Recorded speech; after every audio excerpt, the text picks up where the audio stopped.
नमस्कार मंडळी, आज क्लिनिकमध्ये आल्यानंतर मला यांचं करायचं होतं हायड्रा फेशियल आणि आज खूप सगळ्या प्रोसिजर्स होत्या. तर काय काय होत्या त्या या व्हिडिओमध्ये मी तुम्हाला नक्की दाखवते. तर चला तर माझ्यासोबत. यांचं मी फोटोज काढून घेतले होते. तर यांच्या फेसवरती बघा जास्त ग्लो पण नव्हता आणि पिगमेंटेशनसुद्धा होतं. याच्यासाठी मॅमने आपल्याला 2 प्रोसिजर सजेस्ट केले होते. तर आत्ता हे पिगमेंटेशन लिप्सच्या अराउंड जे आपल्याला दिसतंय त्याच्यासाठी आपण त्यांचं क्यू स्विच म्हणजे लेझर टोनिंग करणार होतो.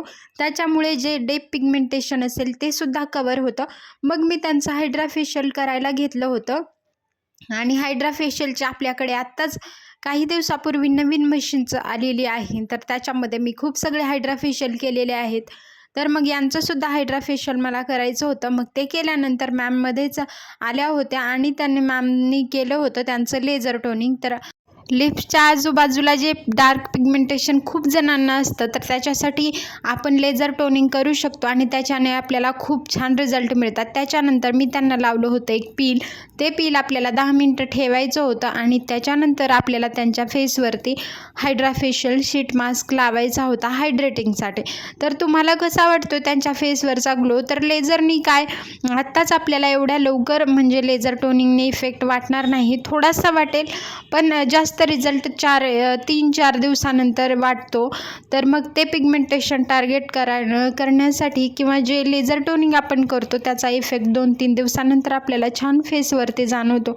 मग त्यांना पील लावून ठेवलं होतं आणि दुसऱ्या प्रोसिजरची तयारी वगैरे मी करून घेतली. त्यांना मग हायड्रा फेशियलमध्ये नंतर मी त्यांना शीट मास्क लावला होता हायड्रेटिंगसाठी, जो 15 मिनटं आपण लावून ठेवतो.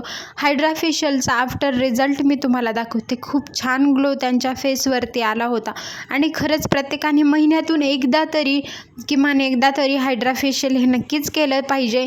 ज्यांची स्किन खूप ड्राय आहे त्यांच्यासाठी एकदम बेस्ट ट्रीटमेंट आहे. आणि जर तुमच्या फेसवरती डाग वगैरे असतील, बघा यांच्या फेसवरती किती छान ग्लो आलेला आहे आणि जे पिगमेंटेशन होतं ते सुद्धा खूप कमी वाटते. त्यामुळे डाग जे आहेत ते थोडंसं उठून दिसत आहेत. मग मॅम वगैरे गेले होते, मी त्यांचे मेडिसिन वगैरे दिले त्यांना. मॅमने टॅबलेट आणि सनस्क्रीन वगैरे दिले होते. तर मेडिकलच्या मॅम गेल्या होत्या त्यामुळे त्यांचे मेडिसिन मी देऊन दिले आणि कशाप्रमाणे घ्यायचे आहे ते पण सांगितले. त्यानंतर प्रोसिजर करायचं होतं कार्बन पील. मग कार्बन पील आता आपल्याकडे खूप जास्त प्रोसिजर कोणती चालते म्हटलं तर ते आहे कार्बन पील.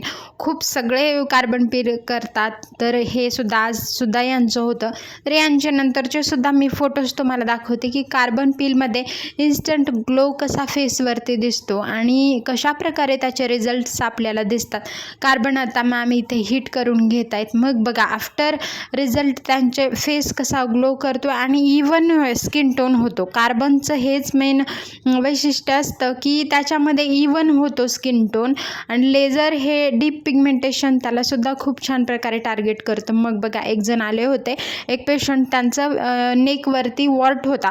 हा वॉर्ट आता का होतो तर HPV व्हायरस असतो, हा लाईव्ह व्हायरस असतो. त्याच्यामुळे हे जर हाच हात आपण दुसरीकडे याला टच करून दुसरीकडे टच केला तर दुसरीकडे सुद्धा होण्याचे चान्स असतात. मग ते प्रोसिजर झाल्यानंतर बघा इथं लेझर हेअर रिमूव्हलसाठी एक पेशंट आले होते. मॅमनी मार्क करून दिलं होतं आणि मग नंतर मला यांचं करायचं होतं लेझर हेअर रिमूव्हल.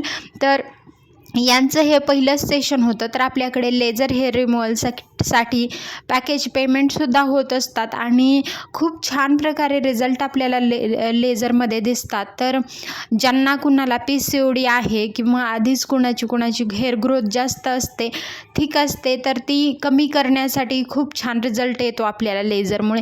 आणि मग नंतर एक पील करायचं होतं मला. बघा यांच्या फेसवरती आधी यांचे खूप मोठे डाग होते. मागच्या सेशनमध्ये मी यांचे 2 सेशन केलेले आहेत पीलचे. या सेशनमध्ये हे पील केल्यामुळे ॲक्ने पील मागच्या सेशनला खूप कमी झाले होते. अशा प्रकारे आत्ता फक्त डाग राहिलेत. आता मला ह्या डागांसाठी प्रोसिजर करायचं होतं कारण मागे त्यांचे खूप मोठे ॲक्ने होते, ते खूप कमी झालेत आणि आता फक्त हे असे डाग राहिलेत. तर यावेळेस आपण यांचं डागांसाठी प्रोसिजर करणार आहोत. तर मी त्यांचं बघा आता काय करेल हे मी तुम्हाला पुढे प्रोसिजरमध्ये दाखवते. बघा यांच्या फेसवरती खूप असा डलनेस पण वाटत आहे, म्हणून मॅमने त्यांना एक ब्राईटनिंग पीलसुद्धा सांगितलं होतं. आणि ॲक्नेसाठी एक पील सांगितलं होतं. तर याचं अराऊंड कॉस्टिंग तुम्हाला क्लिनिकला व्हिजिट केल्यानंतर सुद्धा कळू शकतं. अशा प्रकारे होता आजचा दिवस. भेटूयात माझ्या पुढच्या व्हिडिओमध्ये. व्हिडिओ पूर्ण बघितल्याबद्दल धन्यवाद. माझ्या चॅनलला नक्की सबस्क्राईब करा.